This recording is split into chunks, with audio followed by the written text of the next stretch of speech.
Klodiana Çapja, Blendi Himçi, Aurel Bylykbashi, Ilirian Alliu, Ira Boja, Dritan Cani, Elsa Gega, Lumturi Hasa, Armaldo Plogjeri, Renato Kumria, Armonela Marku, Dritan Mitarja, Alice Narazan, Mustafa Pasha, Dritan Seko, Qani Gjafa dhe Dashamir Gjika. Tani zonja zotri është momenti t'i jap fjalën kryetarit Partisë Demokratike, Profesor Dr. Sali Berisha.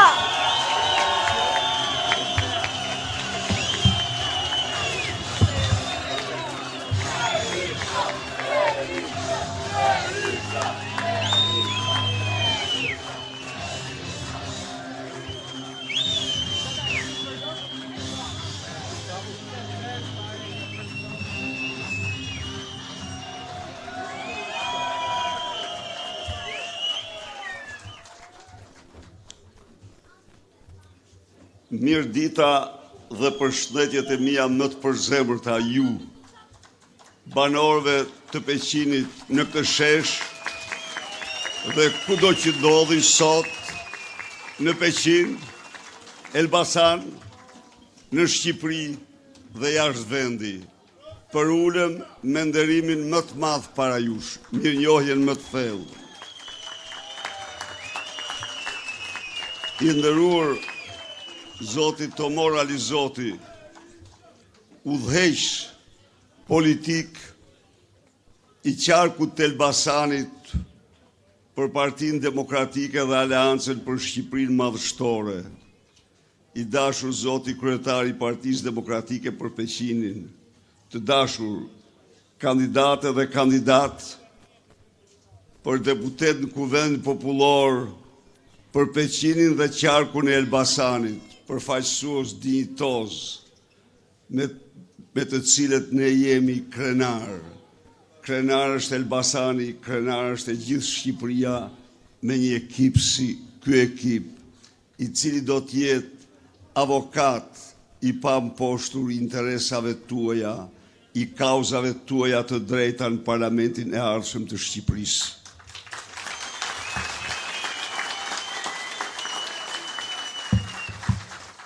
Të dashur miq, ne vim sot për të paraqitur para jush programin e Peqinit madhështor, Elbasanit madhështor dhe Shqipërisë madhështore. E vërteta është se Peqini po të vështrosh në historinë e tij, është një diamant me një histori madhështore, mira e mira vjeçare.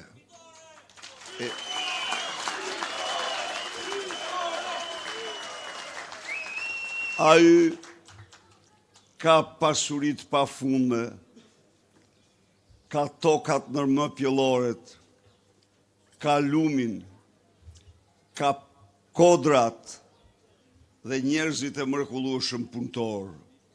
E megjithatë dashur miq, nga Peqini këto vite ikin dhe vetëm ikin bijt dhe bijat e saj.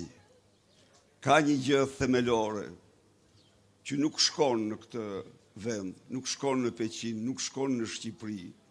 Ky largim masiv i shqiptarëve nuk vjen se ata nuk duan Peqinin, nuk vjen se ata nuk kanë lidhje malli, zemër me familjen e tyre, nuk vjen se ata nuk e duan Shqipërinë dhe nuk vjen se nuk ka një ëndër për ta ndërtuar në Peqin, nuk ka një ëndër për ta ndërtuar në Shqipëri, por kjo vjen se para tyre janë vendosur mure pamundësie, para tyre është vendosur varfëria. Në sofër nuk ka më ushqim për të gjithë, nuk ka më punë për të gjithë, nuk ka më të ardhura. Dhe në këtë mënyrë të heshtur dhe haptas, prindrit u thonë fëmijëve të tyre, ndiq fatin rrugët e botës, bira apo bi, se këtu s'mjafton, këtu nuk jetohet më. E vërteta është pra që ky Peqin, kjo Shqipëri, është bërë pajetueshme është bërë pa jetueshme sepse pensionistët që kanë shkri jetën e tyre, energjinë e tyre, sot trajtohen në mënyrën më të pa shpirt, trajtohen me një pension mesatar 172 euro, i cili para 12 vitesh ishte 123 euro. Me një pension që sot, krahasuar me 13 vite më parë, blen 2 herë e gjysmë më pak, me një pension që për të blerë sa të blije në vitin 2013, duhet ishte 390.000 lek. Nuk arrin të jetojnë këtu, sepse bizneset ndrydhen, gjobiten nga gjitha anët, kurse fermerët kanë tokat mrekullueshme, mund të kenë rendimentet ndër më të lartat, por problemi është se kanë mbështetje mizerabël, kanë injorim të plot dhe nuk konkurojnë dot me fermerët e Maqedonisë, fermerët e Kosovës, fermerët e Serbisë, sepse ata marrin nga qeveria mbështetje, jo 1 herë apo 2 herë, por 5 herë më shumë se sa fermerët e Peqinit. Të gjitha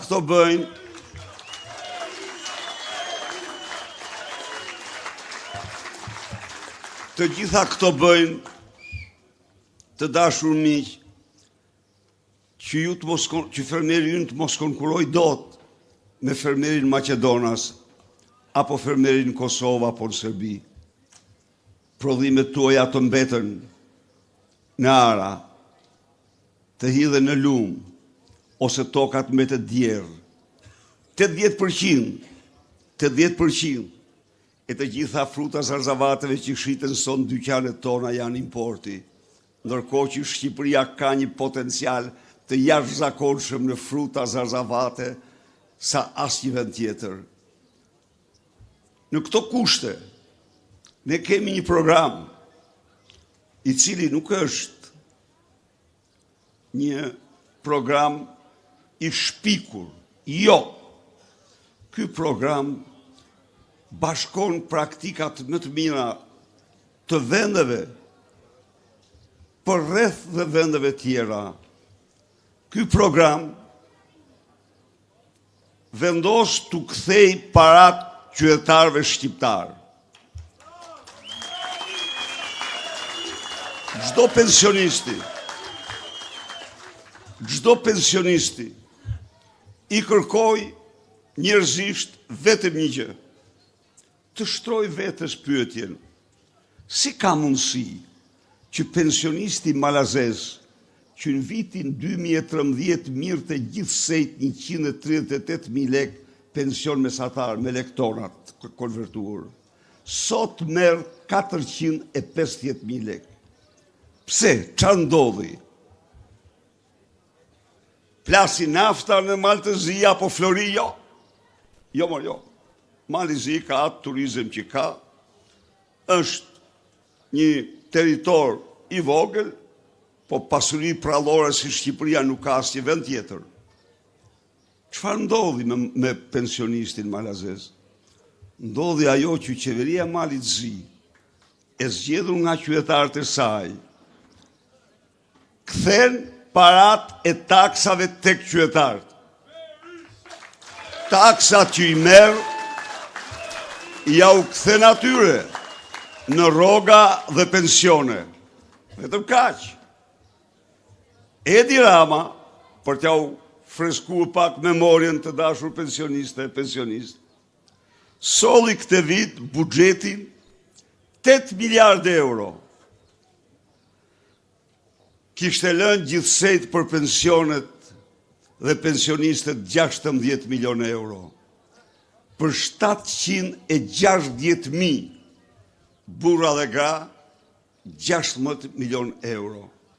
Kur ne kërkuam që të vendosim minimumin jetik dhe pensionin minimal 200 euro Jo, tha, kjo, më fani, kjo tha ju, na qonë në humner, po a shkoj Malizin humner që i rriti 3 herë pensionet? A shkoj Macedonia në humner që i rriti pensionet nga 133.000 lek që i kishte në 2013 në 390.000 lek? A shkoj Serbia në humner që i kishte 120.000 lek dhe sot i ka 405.000 lek? Ku shkon humner? Ku t'ja thot këto? Këtë talet me nënat, babalar, gjyshet e këtij vendi. Si i pa shpirt. Po rrogat e larta, si u bën në Shqipëri, ta dini ju. Sot, zyrtar shqiptar marrin rrogat më të larta në Ballkan. Më të larta se të gjithë të tjerët. Dhe sot, diferenca midis rrogës minimale dhe rrogës më të lartë është 14-15 herë sa në asnjë vend tjetër nofta në planet. Mund të ketë ndonjë sultan, ndonjë mbret, nuk mund të them, por vend demokratik që zhvillon zgjedhje dhe vendos një hendek të tillë të tmerrshëm midis rrogës më të madhe dhe rrogës më të ulët nuk ka, sepse edhe ai në rrogë të ulët ka fëmijë, edhe ai duhet t'i ushqej ata, pavarësisht çfarë punë bën.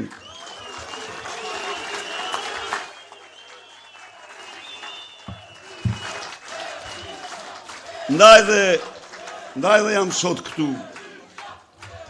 për të kërkuar nga të gjithë ju, nga të gjithë qytetarët e Peqinit, të gjithë fremerët e Peqinit, të bashkohemi për të votuar ndryshimin. Me votën tonë ne mund të bëjmë jo një ndryshim, por ju garantoj dhe ja fjalën një ndryshim epokal. Sepse në 100 ditë të para, ju siguroj se në Shqipëri nuk do ketë pensionist me pension dën 200 euro. Dhe sot, me pension ndën 172 euro, janë 57% e të gjithë pensionistëve shqiptarë. Ju siguroj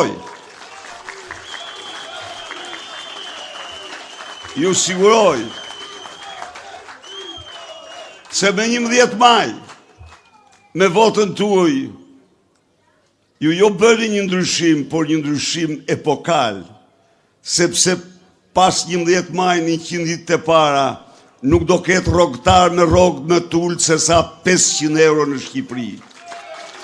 Dhe se rroga mesatare do t'jetë 1250 euro. Dhe se nuk do ketë mësues me rrogë ndër 1500 euro.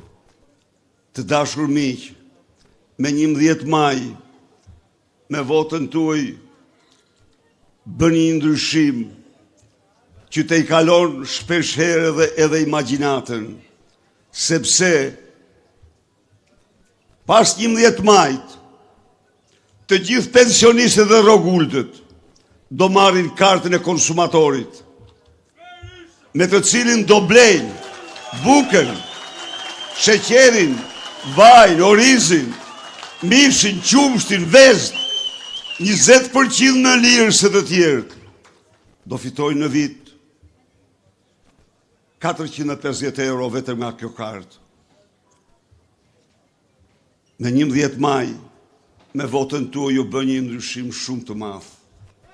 Sepse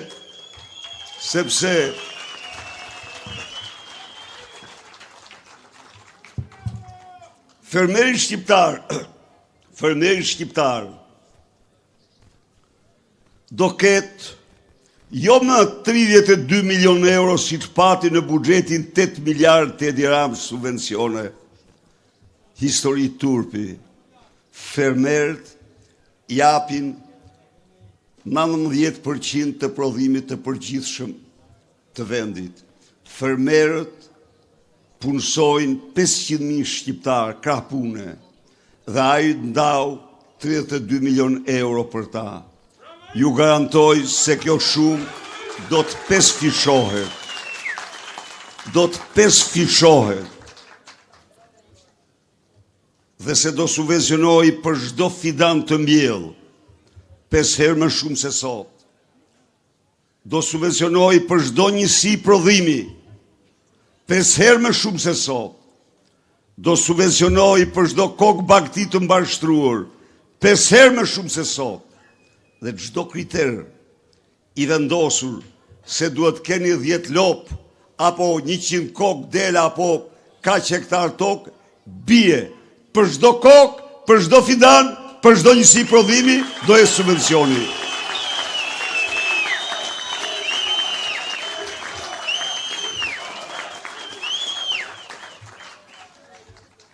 Miq, ju besoj keni ndëgjuar gjendjen të merrsisht të dhimbshme në spitalet tona.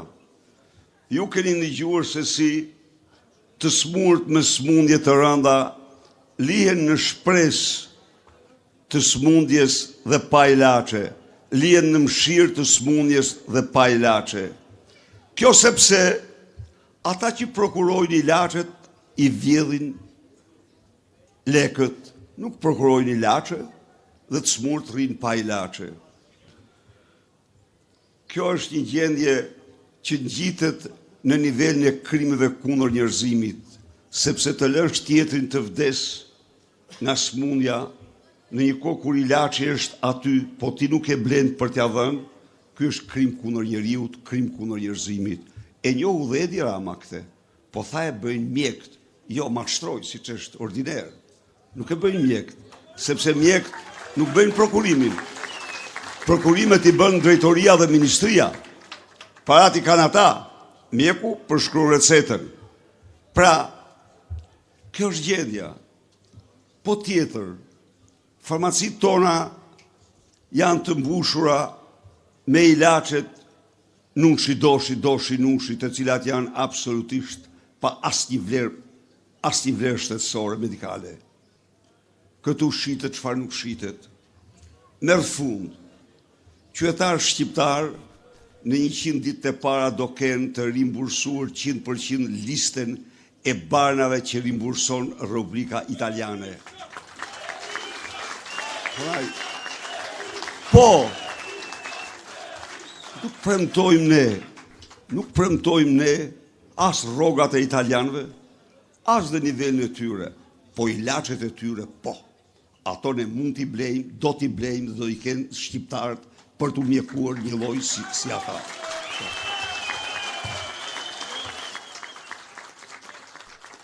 Pra,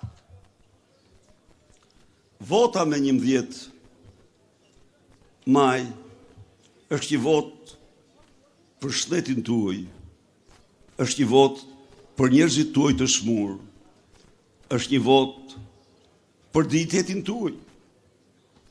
Të dashur miq, vetë Instituti i Statistikës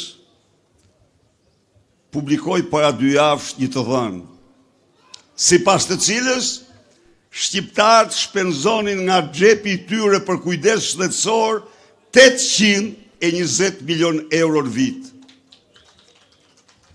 Unë ftoj në rgjegjën e çdo shqiptari të rikujtoj, a nuk erdhin pushtet në 2013 Edi Rama me premtimin e tij se shtetësia do t'jetë falas?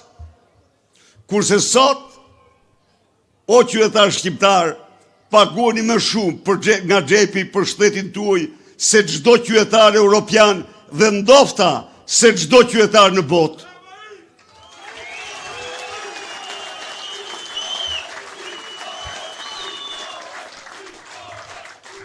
Vota juaj me 11 maj do t'jetë vot për të kursyer xhepat e shqiptarëve të marrë së bashku 800 milion euro, dhe kjo nuk është pak, sepse kjo kthehet në të mira tjera për shqiptarët dhe familjet e tyre.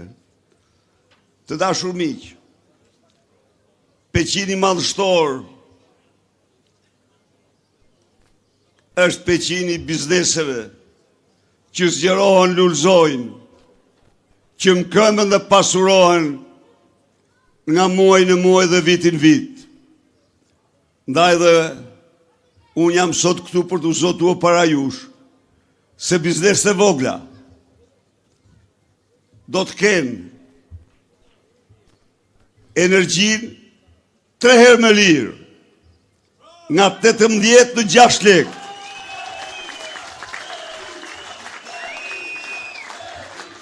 Tavanet për të vëshën dhe tatim fitimin do rriten nga 100.000 dhe 120.000 që janë sot euro në 180.000 euro. Hapësira publike do pjestohet me 5, tarife e ujit do të përgjysmohet. Të dashur miq, hapësira të reja për biznesin, janë mundësi të reja punësimi, mundësi të reja pasurimi për qytetarët shqiptar. Ndaj dhe vota me 11 maj është vot për mkëmjen e biznesit në Shqipëri, është vot për mirëqenjen e çdo biznesmeni dhe qytetarëve në tërësi.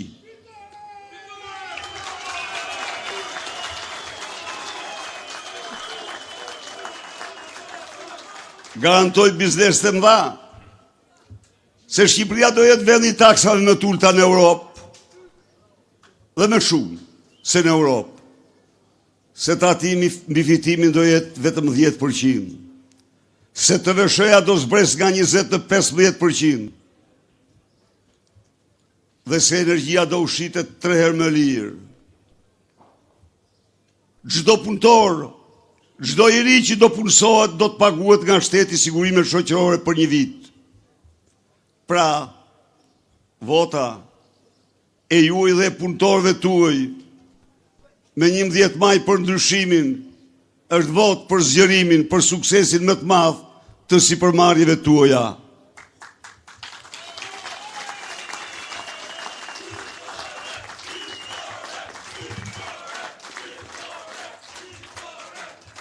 Të dashur miq, Edi Rama pasi zhyti qytetarët në varfëri, i la pensionistët në mjerim,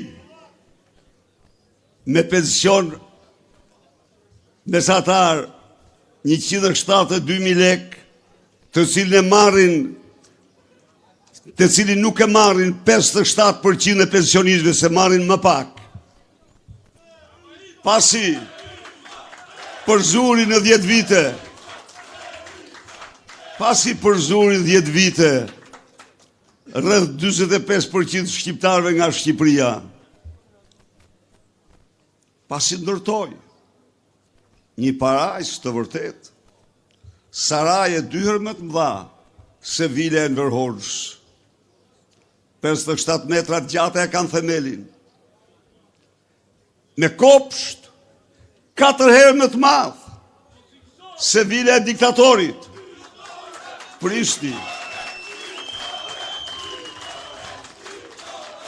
duke deklaruar se kishte gjithsej 3.800 euro,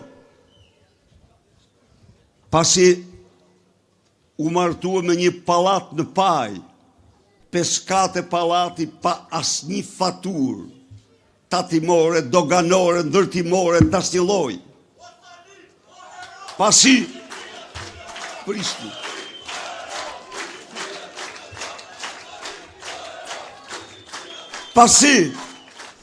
zhduku në kontot e tij bankare 130 milionë euro eksit të Tiranës. Pasi plaçkiti grabitit 225.000 m2 tokë te kanjoni Gjipes në zonën më të bukur të bregut jonë. Pasi ka rrëmbyer me bazhenakun e tij me 100 milionë euro tek akshë dhe tendra të tjerë. Pasi dha të vllaut me vendim qeverie 38.000 m2 tokë të pronarëve Tiranës tek Rapi Treshit. Pra miq, tani çfarë bën? u vën perde para syve. Në një akt cinik, në një akt të papërgjegjshëm, u vën qytetarëve shqiptar perden. Dhe në vend se t'jap llogari, më falni, në vend se t'jap llogari pensionistëve, sepse i la me atë pension, unë zjerë marrëzit e ti, talavara, unë zjerë banalitete, organizon takime, si të bëshin vitet 50 që organizon të fronti, veç as burrat, veç as gratë. U kthye në genet e tjatit. I kërkohet vi të ballafaqohet. Refuzon. Po pse refuzon? Sepse del hajdut para jush. Nuk thot do të një fjalë ku janë 130 milion euro. Nuk justifikon do të kur sarajat e tij në Surrel. Nuk justifikon do të kur 225.000 metër katror tokë në Gjipe, pas një dokument kadastral, pas një dokument konfiskimi, me falsitet. Pra të gjitha këto, kërkon të e perde ju, talët me ju, talët me shqiptarët, merë daullën, i bje daullës, gjën dhe Nojzin, me Lamborghini Nojzit, po Lamborghini Nojzit nuk është pensione, Lamborghini Nojzit nuk është rroga, a i takzoj, po që pun ka pensionisti me te, apo si ta mashtroj, po që pun ka i smuri që vdes për ilaçe. Historia ka qenë e hidhur, edhe Kamala mori të gjithë Hollywoodin me vete, po përfundoi atje ku e meritonte.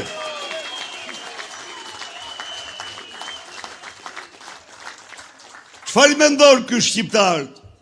Boni mua. Qenje primitive, njerëz të papërgjegjshëm, njerëz që mund t'i mashtroj. Kur në kurës nuk janë të tillë shqiptarët. Nuk janë të tilla gratë, nënat, motrat, vajzat tona.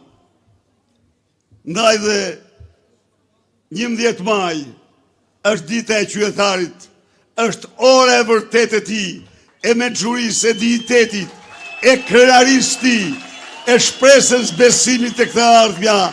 Votoni njëshin, të gjithë jemi njësha, rrofsh ju, rrofsh Peqini, rrofsh Shqipëria.